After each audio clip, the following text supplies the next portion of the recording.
Cinderella was now 75 years old, after a fulfilling life with the now passed away prince. She sat happily in her rocking chair, watching the world go by from her front porch, with a cat named Alan for companionship. One sunny afternoon, out of nowhere the fairy godmother appeared. "Cinderella," said the fairy godmother, "what are you doing here after all these years?" Cinderella replied, "Fairy godmother, what are you doing here?"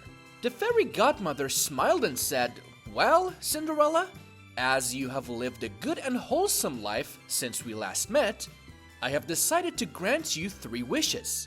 Is there anything for which your heart still wants?" Cinderella was overjoyed.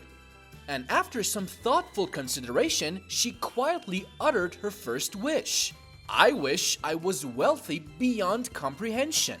So instantly, her rocking chair turned into solid gold. Cinderella was stunned, but Alan, her old cat, jumped off her lap quivering with fear. "Oh, thank you, fairy godmother," Cinderella exclaimed.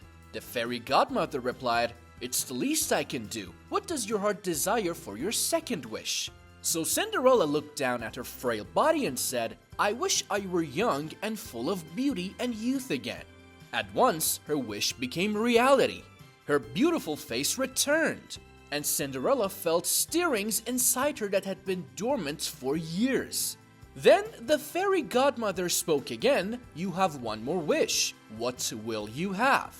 So Cinderella looked over to the frightened cat in the corner and said, "I wish for you to transform Alan, my old cat, into a handsome young man." So magically, Alan suddenly underwent a transformation. When it was complete, he turned into a very handsome man. The fairy godmother smiled and said, "Congratulations, Cinderella, enjoy your new life." And with a blazing shock of bright blue electricity, she was gone. For a few moments, Alan and Cinderella gazed into each other's eyes. Cinderella sat breathless because Alan became the most handsome boy she had ever seen.